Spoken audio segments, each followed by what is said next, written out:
state and the country without these different groups, LOC, Leaders of Kenosha, Mr. Floyd, Mr. Man over here, Mr. Kyle. This was a total team effort. So we're going to start by putting our heads down and listen to Bishop give us a prayer before we start off right. Our Father and our God, we ask you for the strength and the wherewithal to bear this pressure and this cross of injustice. We need your help now to lift the bowed down head, to mend the broken heart, to repair the spirit that's been broken. Show us and teach us. Tough times don't last, tough people do. In your name we pray. Amen. Thank you, Bishop. Appreciate it. Thanks, folks, for coming out. We appreciate seeing so many folks from the community here and folks from outside the community that wanted to support. So the themes of this event is Heal Kenosha and Reimagine Kenosha. All right. Because we know the necessity to drive our community forward. We realize the institutions are racist, the institutions are sick, and they need to be rebuilt. They need to be torn down, reformed, and restructured. We know this past year and a half has not been a recipe for success, and we realize the necessity to move forward. With that, we're going to allow space for the victims' families to speak, because they are the most important right now in this time. We know vigilantism is wrong. We know murder is wrong. So we want to provide the space for those families. So the first person I'm going to welcome up is going to be Carrie Ann Swart. Can you spell it for us, please? I'll allow Carrie Ann to do that. Thank you. You need the spelling of my name? Yes, please. Okay, it's K-A-R-I-A-N-N, and then the last name is S-W-A-R-T. Take a deep breath. You have to bear with my sister here. She's been through a terrible trauma, but she wanted to come speak a couple of words so you understand what's going on in her soul, her mind, and her spirit. The biggest thing that I need to say is that if one person's life or two persons' lives don't matter, then none of our lives matter. So it's either all of our lives matter or none of them matter. And I feel like in this case, it feels like the victims' lives don't matter. And I don't think that that's acceptable. And that's what's on my heart today. Give it up for her. Thank you. Thank you. It's difficult going through something like that. It's extraordinarily difficult to share with other people how you feel about it. So give it up one more time, please. Make some noise. This is our new family member. We're not going to let her down. We're not going to let her go. We're going to make that call when all this is over and done and the cameras go home. We'll be making those midnight calls and late calls to make sure she's okay. Okay. So the next person we're going to welcome up is Hannah Giddings. Give it up. Give it up. Hannah. We love you, Hannah. Hey, everybody. Take your time, baby. Take your time. It's hard to find the exact words to say in this type of situation. I don't think that any of us who were directly involved in what happened last year on the 25th are really that surprised. We know that this system is a failure. We know that this system doesn't serve people like us or really anybody who is not directly involved in the system. Take your time. Take your time. Nobody's rushing. I think the question that most of us are feeling right now is, what can we do next? It's clear that most of the people that have been in that courtroom or standing outside of that courthouse every single damn day are the type of people who are action-driven. And we want to know what we can do next. Take your time. Chill, Mom. Take your time. For me personally, I am especially not surprised at the outcome of this verdict. For Anthony Huber, the love of my life, he had been fucked by this system in every single way, from his birth to his death.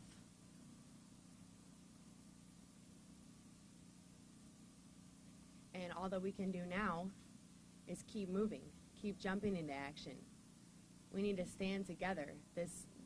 I want to be specific that this violence that they're, using as a fear-mongering tactic to keep the general public afraid of us and what we're doing, we don't need that. We don't need the violence at all. All we need to do is keep standing and keep being loud and keep calling them out on their fuckery. Right.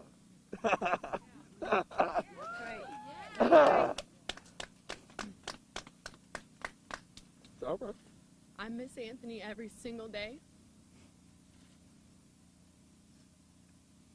Every day I wish that I could come home to him and unload some of this weight that's on my shoulders.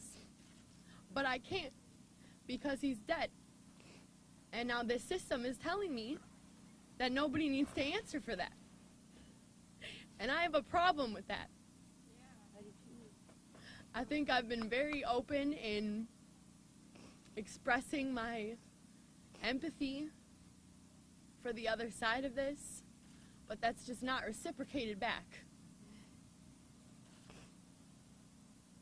We need to focus on what's most hurtful here to these people, myself included, which is the loss of life and the sanctity of life. I am not pro-violence or pro-destruction at all, but life is more important than any of that. Come on. Take your time. You're doing great. I just want the city of Kenosha to understand, KPD to understand, that nobody here is ever going to stop. Come on. Nobody here is ever going to stop attempting to expose the flaws in this system. I am, like I said, not surprised at what happened here today, but I am heartbroken. But what we need to also focus on too is look at all these people around us right now. I mean, it's a lot of media, but look at all these people around us right now. Look at all these people that have been showing up every day, online across the world with the support. We're more than them. We're bigger than them. That's right. No more division between us. Focus on the common goal here and get something done, because I will not rest. We will not rest, exactly. We will not rest. We will not rest. We will not rest. There are so many names.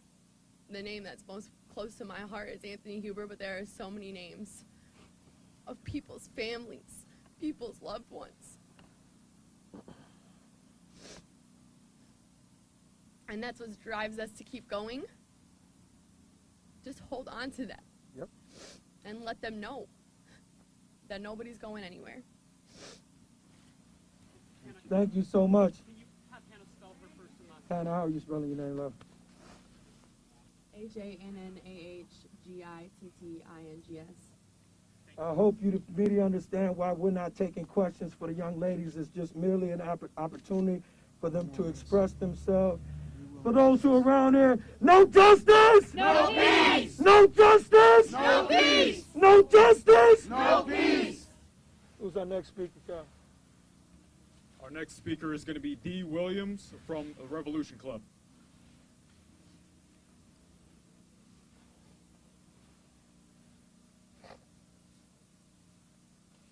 This verdict is wrong. Kyle Rittenhouse and the whole damn system is guilty. It's time to get organized for revolution, nothing less. A system that greenlights the white supremacist vigilante slaughter of people standing up for black lives is completely illegitimate. It needs to be brought down, overthrown at the soonest possible time. Everyone who cares about justice, about black lives, about a decent future for humanity needs to get with the RevComs and get busy preparing for revolution. Anthony and JoJo were heroes. Hero at a time when a lot of people are out for themselves and into only themselves and selfishness. No, and they paid the ultimate price, and we honor their sacrifice. Our heart goes out to Carrie and Hannah and everybody who loved them. The uprising of the beautiful summer of 2020 forced tens of millions of people around this country and even around the world to confront the reality of what this system is built on. Never before have a lot of people even thought about these questions. It showed what is possible when millions take to the streets in determined struggle. But it also showed that, and this verdict confirms it, that this system fundamentally can't be reformed, that white supremacy is built into it, and that it will take a real revolution overthrowing this capitalist system, its white supremacy, to finally uproot it. The foul and cowardly killings of JoJo and Anthony Rittenhouse are part of a larger picture, a picture where fascists are seeking to violently impose their will on people who are righteously protesting this system. And you see them now in the school boards, in all over the place, in these anti-mask things. There is a fascist assault on people who care. And this is a quote from our declaration. These days there's a lot of talk about another civil war, especially from fascists in government and the broader society, who think they could just carry out a one-sided slaughter of those they hate, including black people and other people of color, illegal immigrants, uppity women, and those who don't conform to traditional sexual and gender relations and norms. This situation needs to be radically changed to where the masses of people are prepared to defeat these fascists and do so as part of getting rid of this system which has bred these fascists and all the horrors. We need repolarization. This mic went out. We need That's okay. Go ahead. We need repolarization for revolution. Making real revolution an active and increasingly powerful force of thousands and then millions of people organized to work for and win more and more people to the revolution, radically changing the terrain on which it will be fought. To make this real, we need to get organized now. There is no time to lose. And I'm going to end with a quote from the leader of our revolution, Bob Avakian. Says, instead of fighting and killing each other, what people need to be doing now is uniting to defend each other, opposing all unjust violence, not launching attacks on anyone, but at the same time not allowing the police or civilian fascist thugs who wantonly brutalize and murder people. And people must do this as part of getting organized for revolution. Find out about the RevComs. Thank you. Thank you. All right, all right. All right, give it up. Alrighty, our next speaker is going to be Zach from the International. Hi. Hello? Hi. Come on over. Go ahead. Make space. Hi. Like I said, my name is Zach from the Internationalist Group. I'm here with Caleb from the Cartless Leftist Alliance, and I just have a few words to say. Minutes ago, the jury in the Wisconsin trial of teenage killer Kyle Rittenhouse handed in a verdict of not guilty on all counts. Letting this foul murder of two anti-racist protesters walk is proof positive that there is no justice in the capitalist courts. Rittenhouse was not a lone killer. The gunman was part of a swarm of white supremacist vigilantes who infested Kenosha that night in August 2020, working in tandem with the police. This hideous verdict will embolden murderous fascist thugs and killer cops everywhere. This is the trial of George Zimmerman, the vigilante murder of Trayvon Martin, all over again. all opponents of racist terror should protest this atrocity. We at the Internationalist Group call for worker, black, immigrant action against racist terror. Thank you. All right, great job. Thank you very much, young man.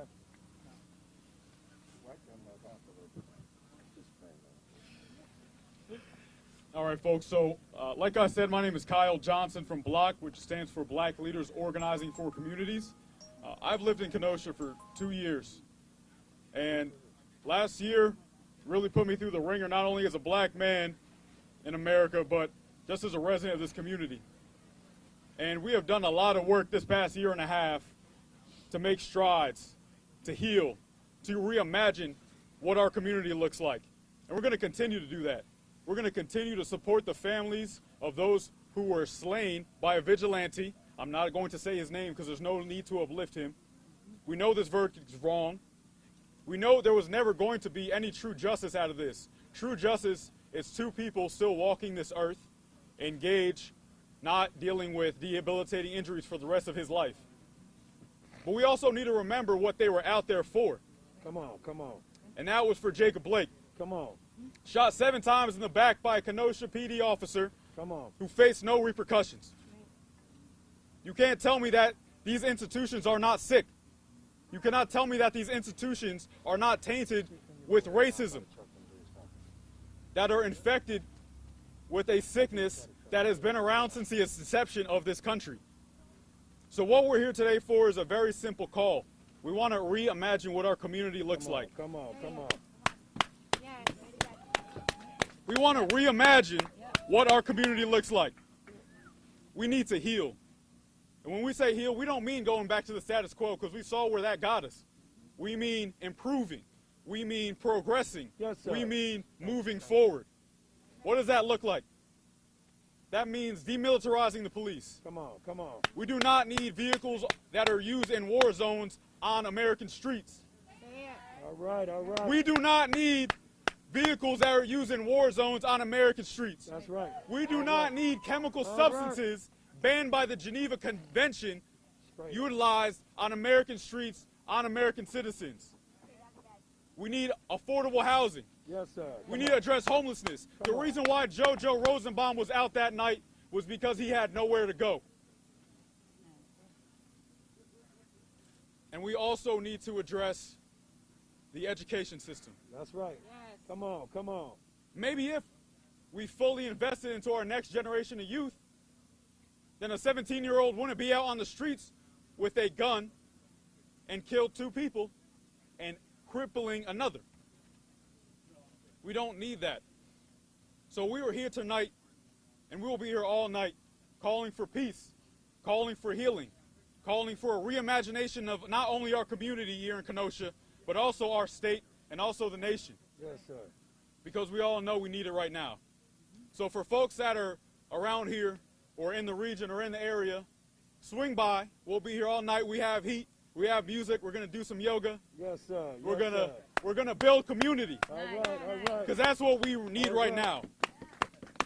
So I'm going to turn it over to someone who has been building that community the past year and a half, who has done the work to make sure, if you look around for folks that aren't from the community, you could notice that there aren't as many businesses boarded up as there were last year.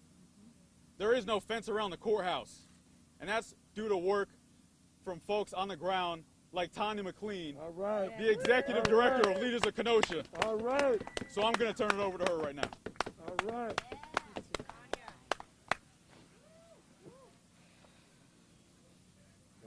Hi, everyone, and thank you for coming.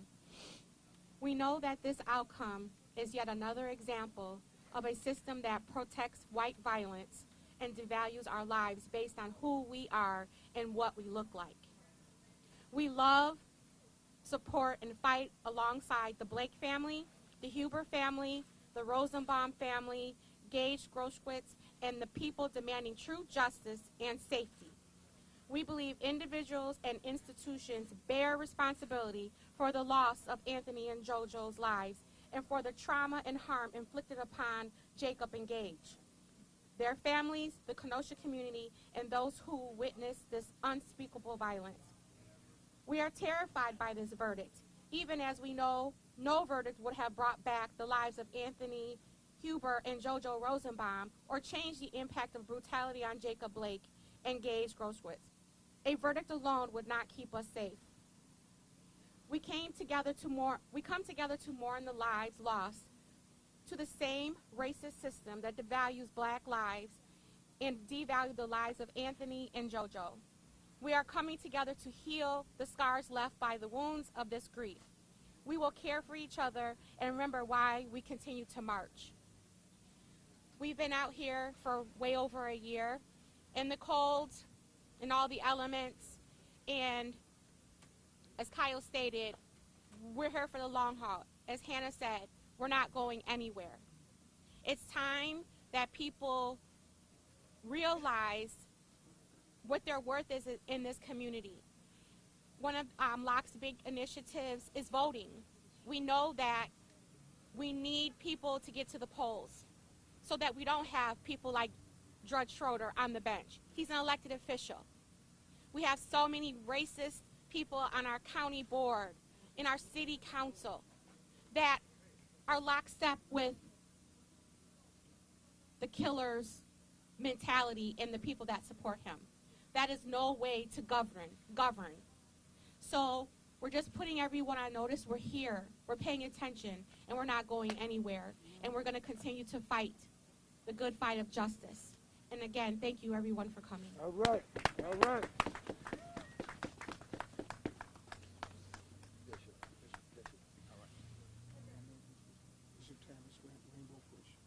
All right, our next speaker is going to be Bishop Tavis Grant from Rainbow Push. All right, give it up, give it up. Thank you, Bishop. I want to thank the families of Anthony Huber and Joseph Rosenbaum being with us on today as we remember Gage.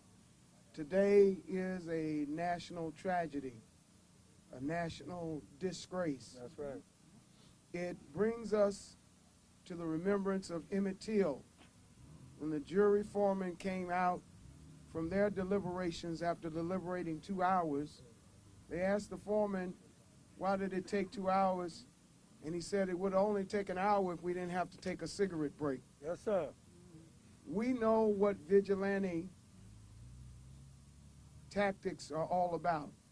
This verdict gave value to vigilantism in the streets of America. We all saw the video. We all heard the words of Kyle Rittenhouse when he turned himself in.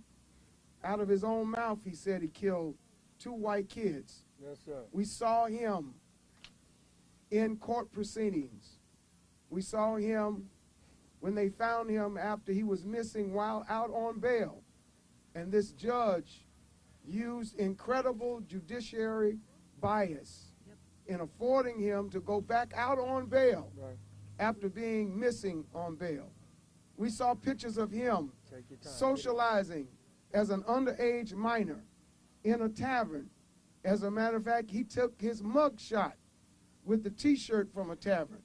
Here's someone who does not have a license to drive, does not have a license to carry a gun, and is underage, broke curfew on August 25th, went against law enforcement instructions by his own admission on the stand.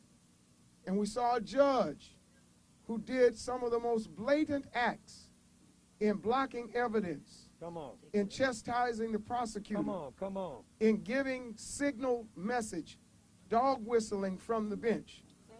Equally so, the theme song for President Trump on his phone that went off during court proceedings. Come on. So we are not, as Hannah articulated, we are not going to rest.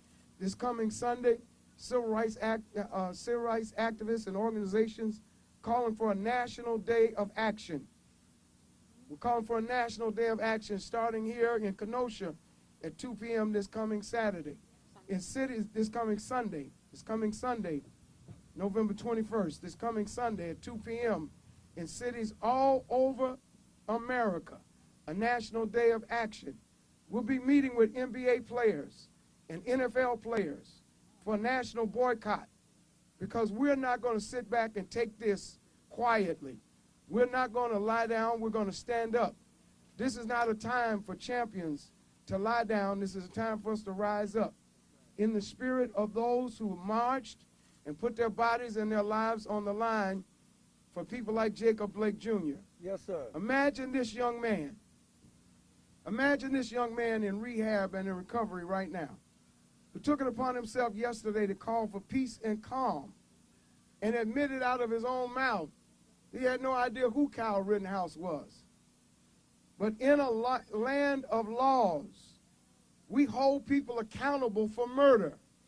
In a land of laws, we hold people accountable for breaking the law. In a land of laws, no matter how well financed you are or popular you are, when have we ever seen a black or brown defendant have a Congress member, a member of Congress, laud and applaud them out in the open? When have we ever had a murderer, a domestic terrorist as such he was, have conversation about giving him the Congressional Medal of Honor? It is outrageous. Come on, big brother. It's beyond disappointment. Let it go, let it go. It's a national disgrace. Yes, sir. And there's no way that we can allow our Constitution and our democracy to fall prey to vigilantism. So we'll be marching. And this time, there are going to be economic consequences for this kind of behavior. You're not going to continue to shoot black and brown people. You're not going to continue to take advantage and intimidate us. Come on. And have two branches or two forms or two brands of freedom. Come on. There will not be a white justice. There will not be a black justice. There will be the right justice. That's right. Come on. And we're not going to sit idly by with the blood of Anthony Huber and Joseph Rosenbaum and the tragedy that Gage is dealing with disability. And then Jacob Blake Jr. We will not rest until they get the justice they deserve. And so what has happened today, as painful as it is, we're going to turn our pain into power. We're going to use peace and protest and civil disobedience. And we're going to shut some basketball games down. We're going to shut some arenas down. We're going to shut some football games down. We're going to shut some malls down. We're going to shut some supermarkets down.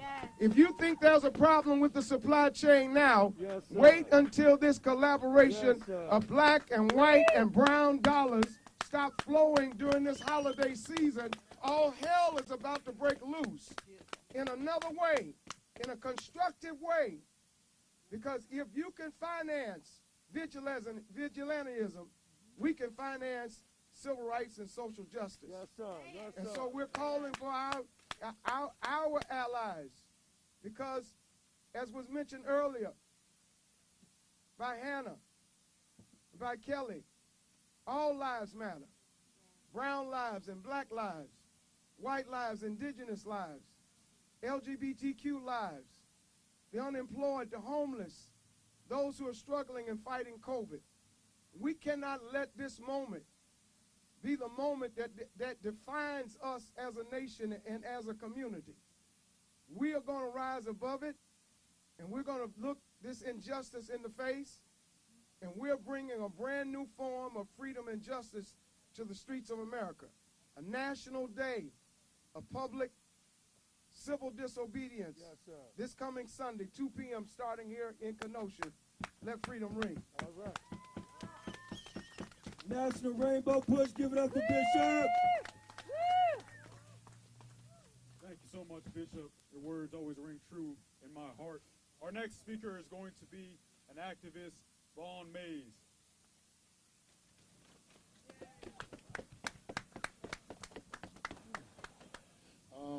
I want to start by saying that it's funny that the same group of people who champion All Lives Matter just spent this whole trial telling us in America why JoJo and Anthony's life didn't. So I just want to start with that.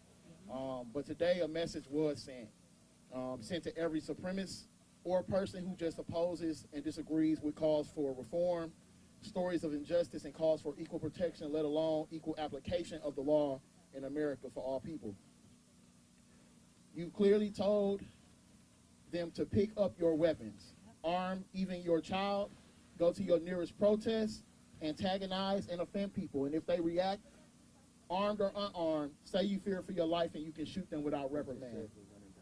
You're telling people that when you see a building burned or a store looted, you can act with an AR-15 in defense of that building or of your life. But if you see someone get gunned down, you have no respected or recognized right to intervene or detain that person. You're telling every black and brown person that you can be accused of double homicide and even attempted homicide, and the judge will come off the bench and let you stand behind him within reach close enough for an ear whisper. Or you can now refuse to report your whereabouts to the court or prosecutors during the process of your court case. It's bad enough our cities across this nation still have to deal with unchecked police violence, abuse, and violations of black and brown citizens, but now we have to accept that everyday white citizens, even teenagers, can decide who is a criminal and who deserves to live or die in the streets of America. Kyle Rittenhouse was an abuser of women. That's documented on video. Kyle Rittenhouse expressed him wanting to take the life or shoot at people with a weapon during what he considered to be rioting and looting. That's documented on video. Kyle was more violent than any of those people that were out there those nights. Kyle was prone to violence, and he should not have been allowed loose on the streets of Kenosha. Several nights of unrest with no loss of life until he stepped foot here. But these are the so-called heroes of folks who call themselves patriots and true Americans. That's sickening. There are states right now, Florida and others, either passing laws or attempting to pass laws where protesters can be driven over without reprimand. This ruling is no different than that. What would stop any person who hates protesters of any color and seeking them out and using these protections to carry out their violent fantasies with immunity? The city of Kenosha and its law enforcement will have to answer for why this was able to happen on y'all streets. Yes, sir.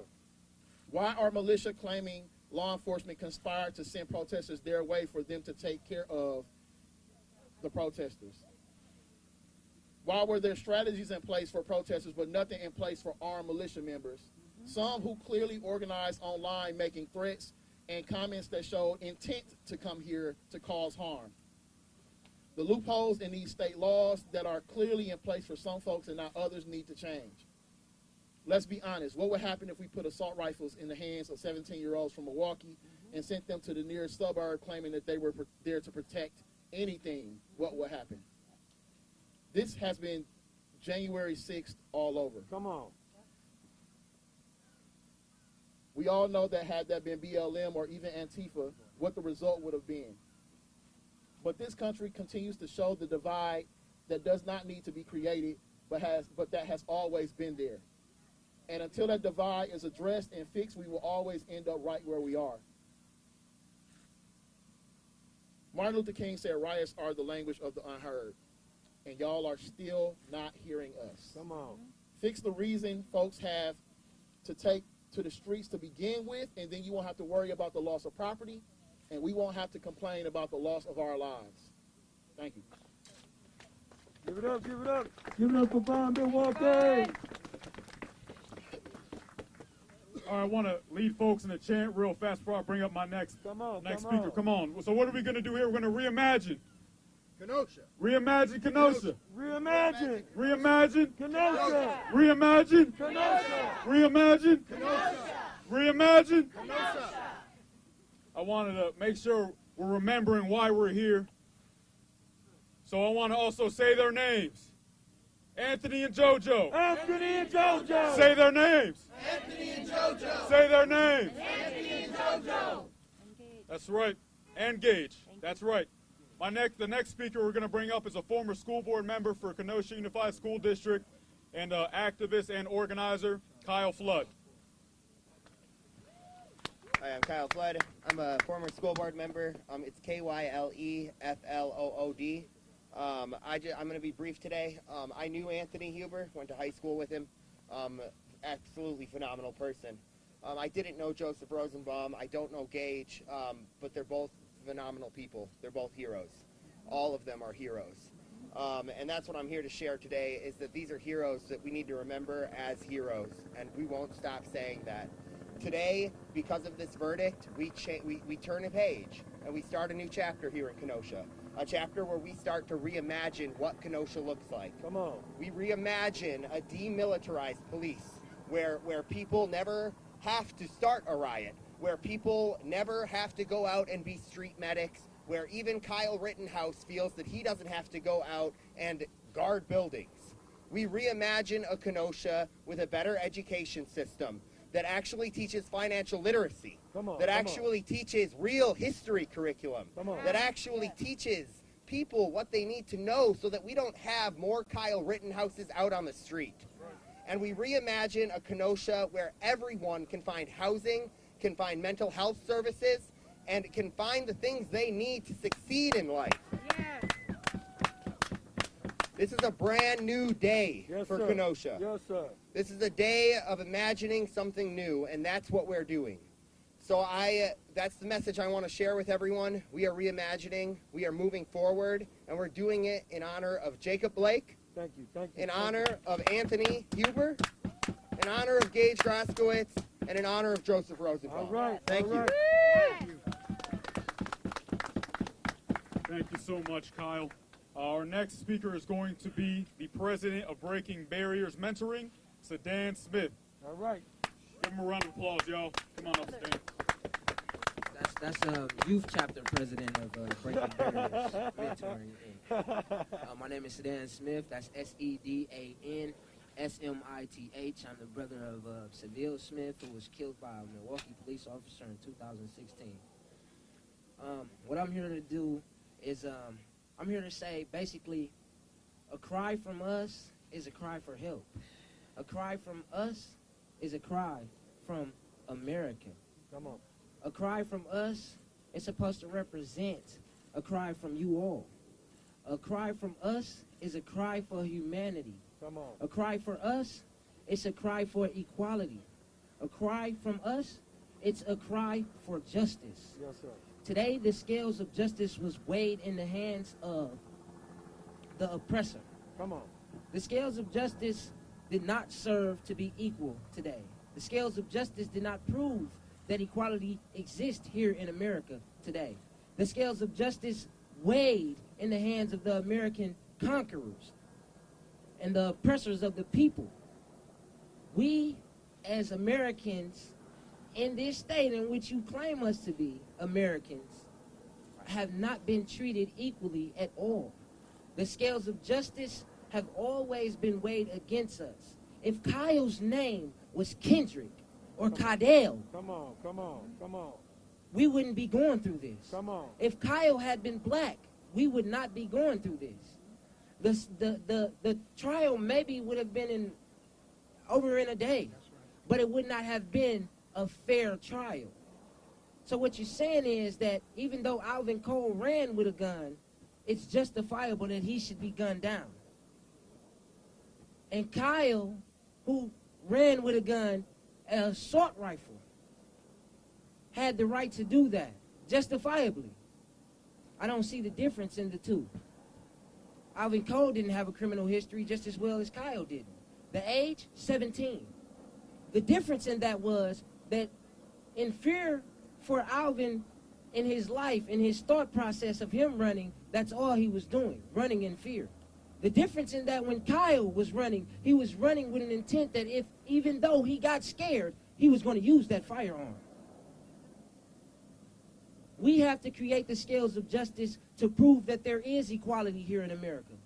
We have to come together and create the unity and create peace that we want to see one another every day and show that love that we need to show from one another every day so that we can say, this is America. That's right. That's all I want to say. Appreciate you, family. Thank you for coming down. That's my little brother. We met almost a year ago. He's done some incredible things with the youth in Milwaukee. Next up is Minister Khalid. One of my brothers also from Milwaukee doing great work. And then we're going to wrap it up. Peace and love, everybody. My name is Minister Khalid Bell. I'm here with K-Core, Kenosha Coalition Organizing Resolution, and all of us are known Wisconsin. What I'm going to say is I'm going to address the system. This was a gross miscarriage of justice. I've never seen nothing like this in my whole life. And I practice law, and I've been doing that for the last 20 years. This was one of the most gruesome, gross miscarriages of justice I've ever seen, where the iron hand of justice stepped in to manipulate the outcome of the jury. Yes, sir. And made a decision yield to its benefit. That right there within itself is an injustice.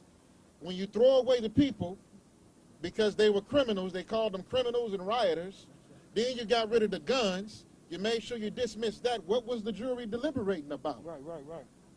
There is no justice in America for the oppressed. This is a fact. If you are oppressed in America, there is no justice for you. This is a fact. We have been oppressed for many, many decades, even centuries in this country, and we have not yet seen justice for the oppressed. And every time the oppressed voice rises up out of oppression, speaking to the pains of that oppression, any kind of violence or any kind of injustice or atrocity can be exacted against that person, and in the eyes of the so-called justice in America, it's justifiable. And this case right here has taken the veil off of the crooked system here in this country for the oppressed. And like I said before, this is a gross miscarriage of justice. The DOJ needs to step in and take over this case and do things the right way. The state got it wrong, but the feds need to step in. Where is Joe Biden? Where is Kamala Harris? Where are these people that say that they speak with the people, for the people, by the people, but they're not stepping in and stepping up for the people when it counts? That is something that we need to stand up and step out against and stop being gullible for these politicians when they want to run for election and then leave us hanging when we need their help. That has to change. That's a narrative that has to change. And again, I want to say this. We cannot continue to stand with injustice, and every time we see something like this happen, rally around like it's a circus show. The fact of the matter is that real lives were taken. Real person was injured.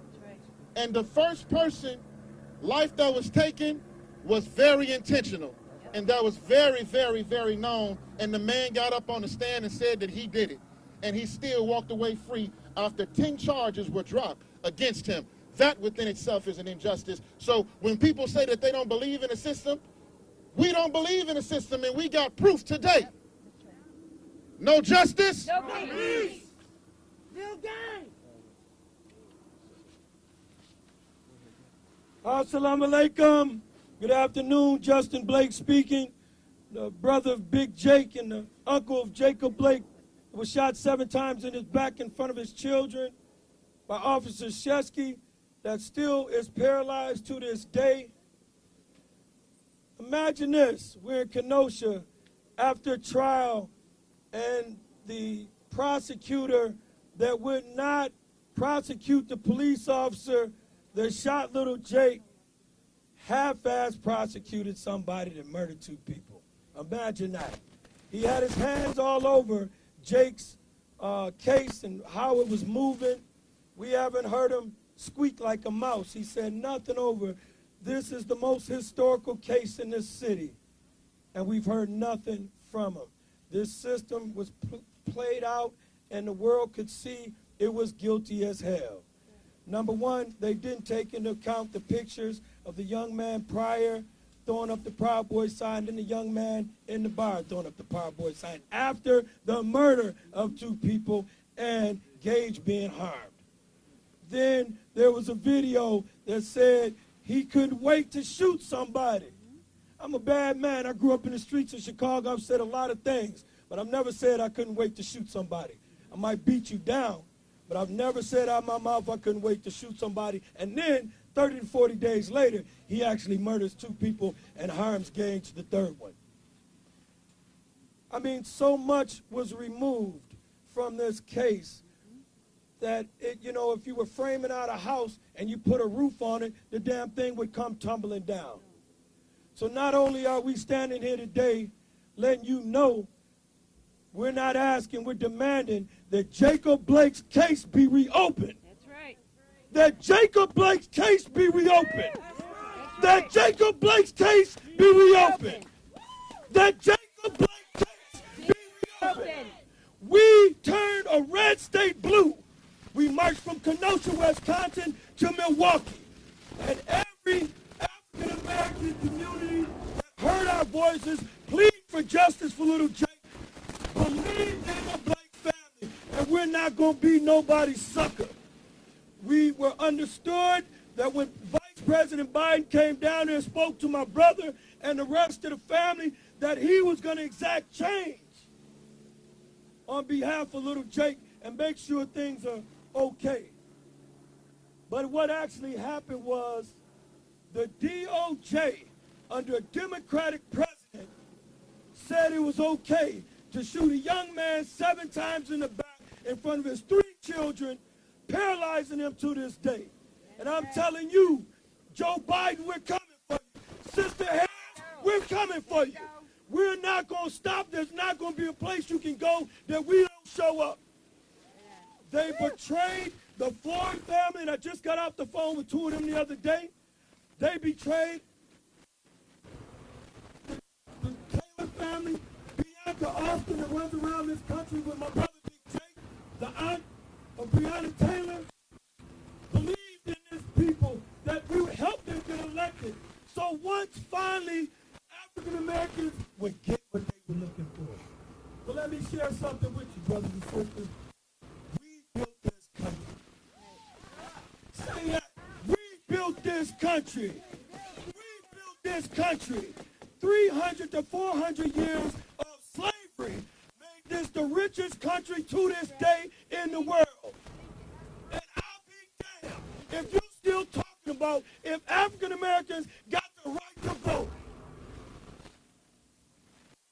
I can't hear you though. We built the country. We made it the richest country in the world. There's nothing in this country you can't do. But the people that helped build it can't vote. Oh, there's something way wrong with that. And we're going to change it. You're talking about we pay police officers to murder, kill, maim our people. This is going to change, my friends. So I hope you hear from Kenosha, Joe Biden, and Sister Harris. We aren't going to stop till we get to the White House. So this isn't a wake for the 2 brothers that we just lost, or Gage, or little Jake. This is a birthplace of what's getting ready to happen. And when we achieve our goals through unity, the great day of change that Malcolm X talked about will be here. We've been crippled by redlining that the government participated in. We've been crippled by all the African Americans that are locked up in this crooked-ass system. We've been crooked. We can't go to the bank and get loans. We pay 3 times more for automobiles, 4 and 5 times more for a mortgage. This system's corrupt as hell. And I want to be one of the cogs in the wheel that destructs it from the bottom of this foundation to the damn White House. Make no mistake about it, I will not sleep. I can't sleep any damn way because I see my nephew's face after he was shot 7 times in the back. So I'll sleep when we get to the other side because we got work to do today. So take this with you, fold it up, and put it in your back pocket, and don't let nobody take it from you. Everybody that's here is a change maker, baby, because they could have been anywhere in the world today. But they elected to stand with those who were misused, who were homeless, who needed mental health. George Floyd, Breonna Taylor, my own nephew, and these 2 young men. The reason they're the perfect example and the shining example of why we need to embrace them is their imperfectness made them perfect. Because their imperfectness made them perfect. You understand what I'm saying? So I'm here to tell you, I don't care what George did in his past. Yeah, it was wrong as hell to put a gun on a pregnant lady. But who the hell knew that day when he had a knee on his neck? Who knew what this young man had did prior in his life when I hear people yelling out bad things about Joe and Anthony. They didn't know that damn night. And if there was somebody to reinforce the law, goddammit, it shouldn't have been a 17-year-old with an AR-15 walking around this city. So the mayor, the police chief, whoever's running the army at that night, don't go to sleep without knowing you got blood on your hands. That's right. Somebody, anybody, when I'm walking down the streets of Chicago and I see something improper, because we're the soldier that we are and the man and the uncle and the father that we are, say, little guy, it's 10:30 at night. Where your people at? You shouldn't be out here by yourself. You might have to walk the kid to where he should be and get him in the house. Somebody. So we're on the court steps the other day, and some fool walks down the street with an AK-47. What the hell? A court session's going on, a man walking down the street with a military rifle. You know what happened? He was approached by the sheriffs, and they asked him, did he have his papers for that gun? Are you seriously telling us that nobody saw that young man that night and should have not asked him, did he have the correct paperwork for the firearm he had in his possession? I think not. So in Chicago all the time, you hear stories about a little young man or a young lady that stacks two, and it's old school, so you young people may not know what I'm talking about, stacks 2 phone books, gets up on the car, and tries to drive it downtown Chicago.